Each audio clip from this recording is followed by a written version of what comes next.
Hey everyone, welcome in to another daily editorial here on the KE Report. In this daily editorial, we're going to get a bit of an overview from Vizsla Copper, traded on the TSX under the symbol VCU and on the OTC markets under the symbol VCUFF. Over the last couple of years, this company has gone into the copper market and consolidated a portfolio of copper assets, a couple advanced stage historic resources and development potential, and a couple other early stage exploration projects. A lot for us to talk about, mostly around the strategy for the company. I'm chatting with Craig Parry, Executive Chairman and CEO of Vizsla Copper. Craig, let's start off with the overall strategy here. The company went out, you used a lot of share capital to acquire the projects, this portfolio, 4 different projects over the last couple of years. Talk to us about the strategy and how it all came together with the acquisition of these assets, please.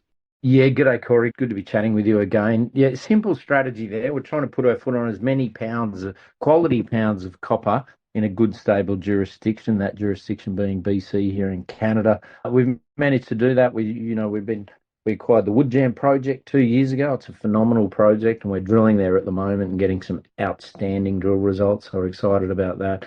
We acquired the Poplar project through the acquisition of Universal Copper. We paid $2.7 million in stock for that back in March this year. That brought on board another 2 billion pounds of copper. You can't go wrong buying that much quality copper close to surface in a good jurisdiction and a good location. So we paid, that was something of a serious bargain there. And then we've consolidated around the Woodjam property. We also acquired our Copperview property, our RedGold property. So we've been very active on the acquisition trail, and that sets us up very neatly for the copper boom that we're at the nascent stages of. I note today that, copper's snuck back from over the past few weeks from $4 to $4.25.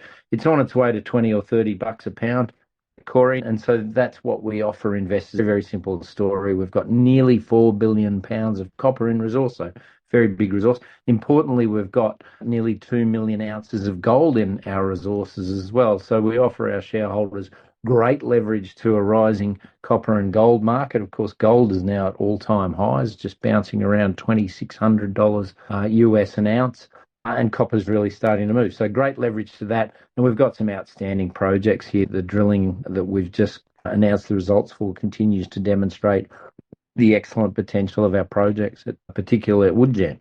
Yeah, that drilling is happening at Woodjam. But before we get into some of the specifics, then, Craig, you mentioned, look, you've accumulated and acquired 4 billion pounds of copper, 2 million ounces of gold, all within this portfolio.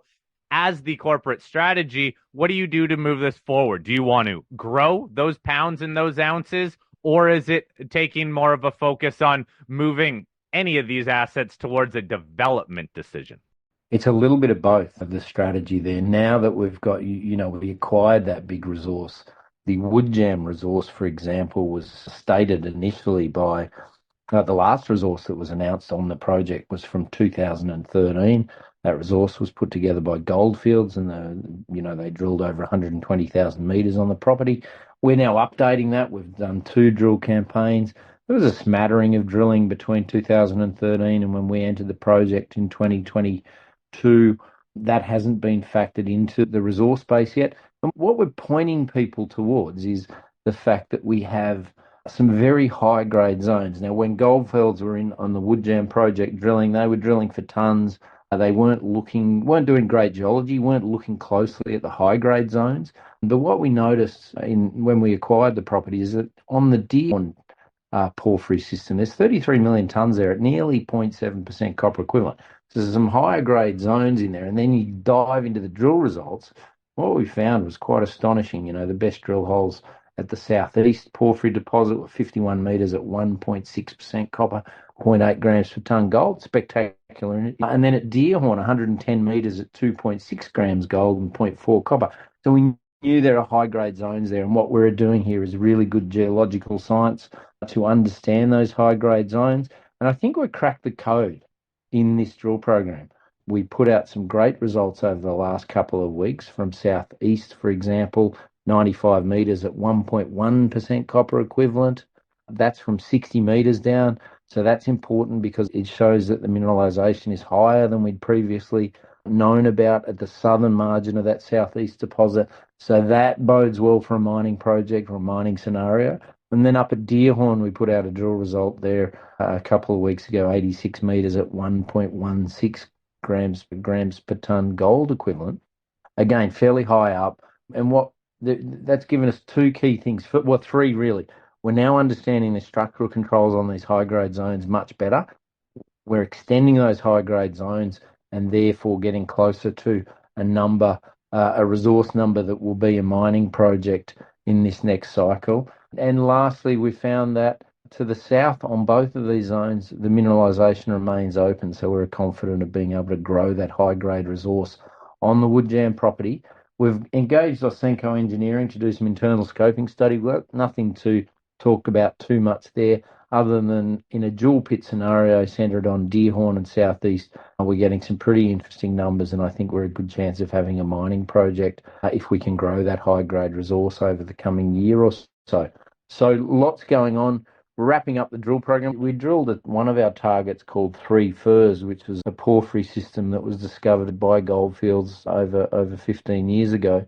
And we hit some really interesting rocks in that, including a breccia that holds bornite-rich, potassically altered, strongly stockwork clasts.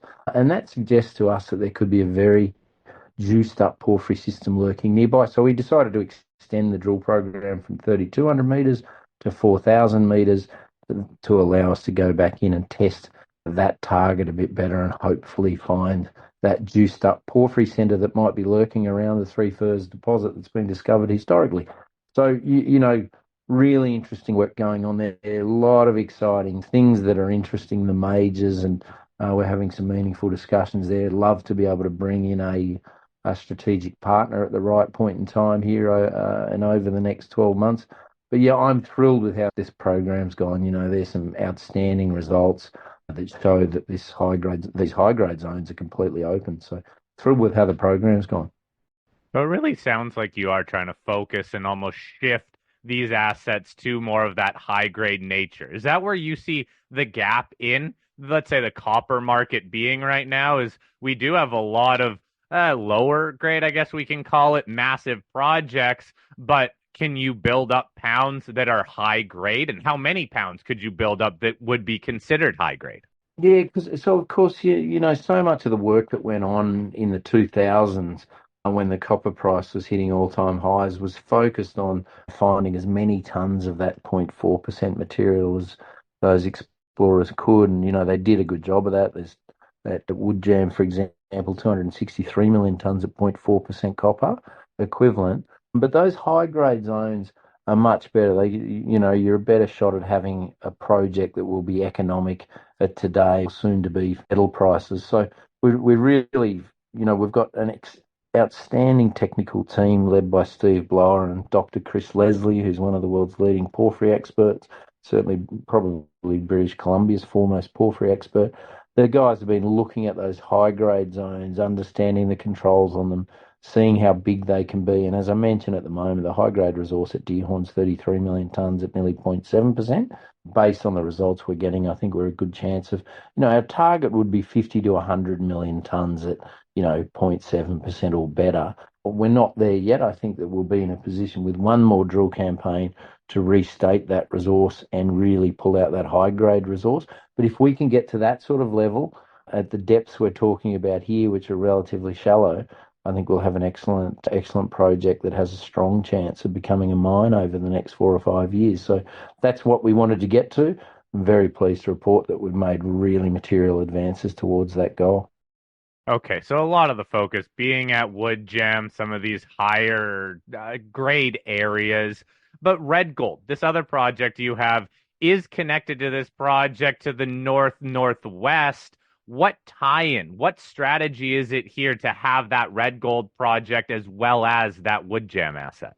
Well, we've got some great targets up there at RedGold. It importantly puts us to within 10 kilometres of the Mount Polly mines open pit. And Mount Polly is a prolific major copper producer owned by Imperial Metals.